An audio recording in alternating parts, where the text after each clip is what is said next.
Hudson Taylor, in early years, The Growth of the Soul. Chapter 28, Under the Shadow of the Almighty, January 1856. Blacktown would have been the last place to include in their itinerary, had they been considering personal comfort or safety. Halfway between the two great cities and near the border of the Providence, it was a refuge for the unruly, many of whom were salt smugglers of desperate character. But it was close at hand, only one day's journey from Nazing, and it had never yet been visited by messengers of the Prince of Peace. This in itself was sufficient to take our travelers thither, and though their visit was cut short by reason of serious danger, they were enabled to learn as well as teach important lessons.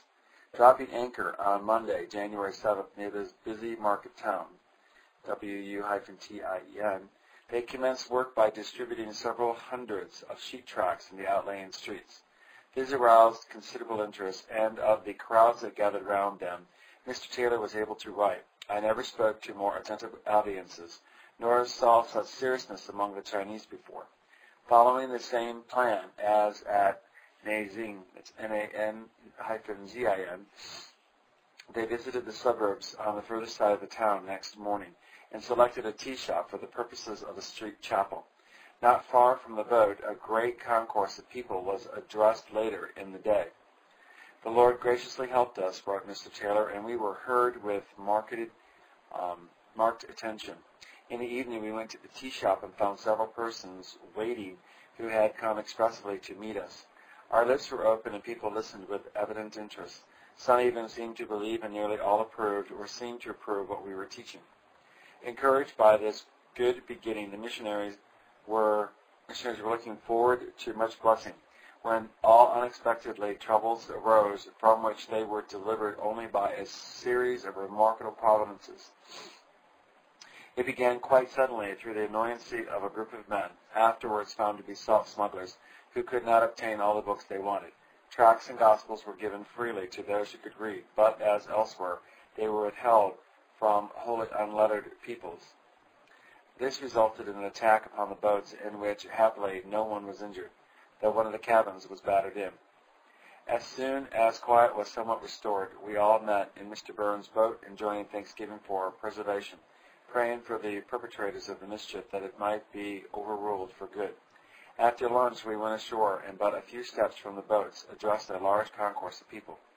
We were conscious of being specially helped. Never were we heard with more attention, and not one voice was raised in sympathy with those who had molested us. In the evening the same spirit was manifested in the tea shop, and some seemed to hear with joy the tidings of salvation through a crucified Redeemer. Again on the following day, January the 11th, the Word was in power. Visited by two northern men, Mr. Taylor was greatly helped in telling them of Jesus. One did not pay much attention, but the other did, asking questions after question that showed the interest he was feeling. After they left him, the young missionary went on shore, and in a garden full of mulberry trees found a company of people to whom KUEI-HUA had been speaking. Footnote: TSIEN and KUEI-HUA, Mr. Taylor's valuable helpers, had just rejoined him, having returned from their visit to the island of HAI-MEN. End of the footnote. "The sun was just setting," he wrote, "and supplied me with a striking simile of life. As I spoke of the uncertainty of its duration and the nearness of the Lord's return, deep seriousness prevailed. A Buddhist priest who was present was constrained afterwards to confess that Buddhism was a system of delusions and could give no peace in death. When I engaged in prayer, all were silent and impressed, and my own soul was deeply moved with the solemnity of the scene. Trouble was at hand, however, for the salt smugglers were intent on getting more than a few books from the foreigners.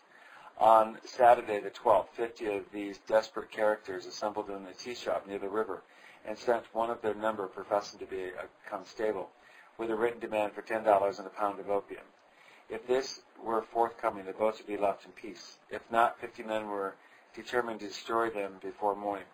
The day was already dawning in, and the missionaries had gone ashore to visit the further end of the town. Sung, the teacher, was alone with the boat people, and like them, not a little alarmed at the turn events were taking.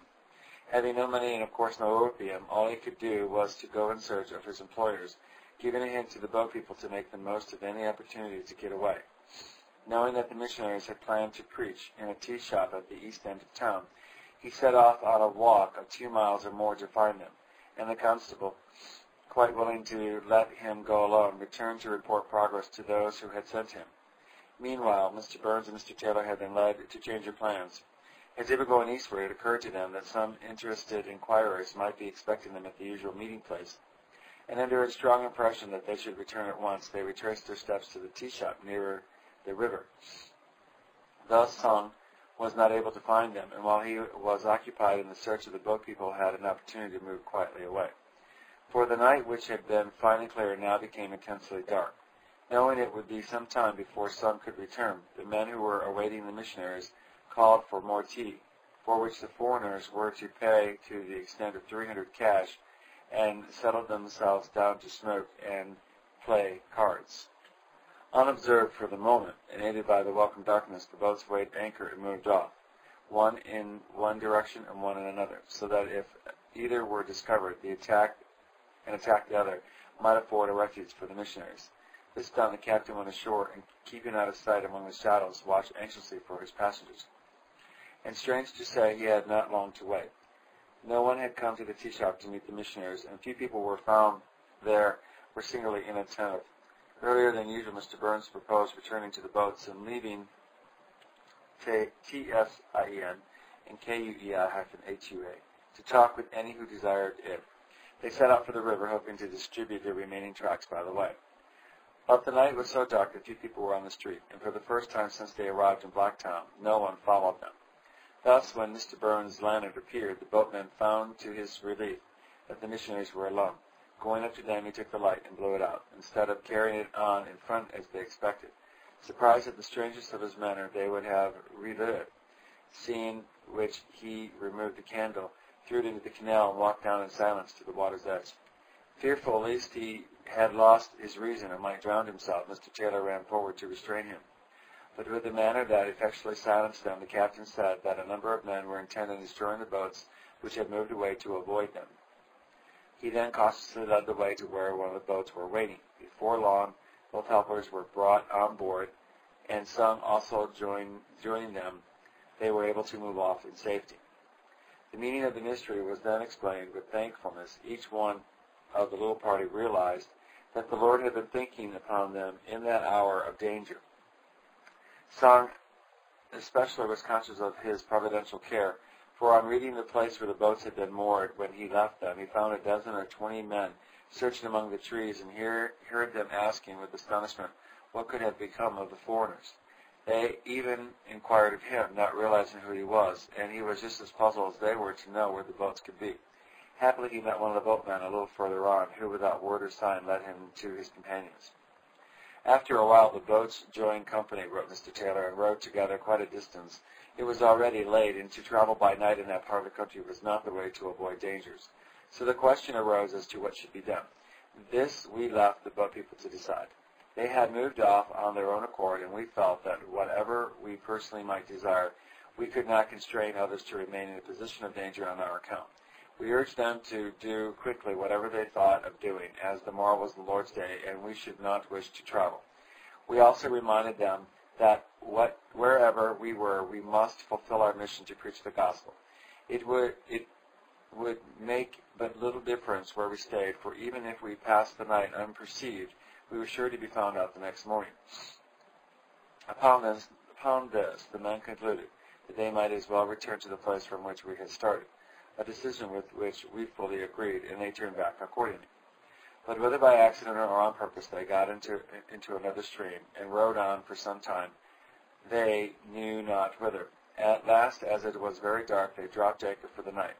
We then called them all together with our native assistance, and read the 91st Psalms. He that dwelleth in the secret place of the Most High shall abide under the shadow of the Almighty. I will say of the Lord, He is my refuge and my fortress. My God, in Him will I trust. Thou shalt not be afraid, but for the terror by night, nor the arrow that flieth by day. Because He hath set His love upon me, therefore will I deliver him. I will set him on high, because He hath known my name. He shall call upon me, and I will answer him. I will be with him in trouble. I will deliver him and honor him. With long life will I satisfy him and show him my salvation. Then committing ourselves to his care and keeping, who had covered us with a thick darkness and enabled us to escape the hand of violent men, we passed the night in peace and quietness, realizing in some measure the truth of that precious word. He is their help and their shield. The following morning I was awakened about 4 a.m. by violent pain in the knee joint. I had bruised it the day before, and severe inflammation was the result. To my great surprise, I heard the rain pouring down in torrents, the weather having previously been particularly fine. On looking out, we found ourselves so near our former stopping place that had nothing happened to prevent it, we should have felt it our duty to go into town to preach as usual. But the rain was so heavy all day long that no one could leave the boats, and much inquiry about us was also prevented. We thus enjoyed a delightful day of rest, such as we had not had for some time. Had the day been fine, we should most likely have been discovered, even if we had not left the boats. But as it was, we were left to think with wonder and gratitude of the gracious dealings of our God, who had indeed led us apart into a desert place to rest a while. Monday was a cloudless morning, and Mr. Burns was preparing to go ashore when one of the assistants, who had been early to fetch some clothing left with a laundress, returned with serious tidings. In spite of the drenching rain on Sunday, the South smugglers had been seeking them in all directions, and unless they made good their escape, the boats would certainly be found and broken to pieces. Thoroughly alarmed, the boat people would remain no longer in the neighborhood of WU-TIEN, and Mr. Taylor being quite unable to walk, the missionaries had no choice but to leave with them. This also seemed providential, for by evening it was evident that he was really ill and must return to Shanghai for rest and treatment. They had been absent already more than a month, and much as he regretted leaving Mr. Burns to continue the work alone, he did so in the assurance that ill that God blesses is our good, and unblessed good is ill, and all that is right that seems most wrong, if it be his sweet will.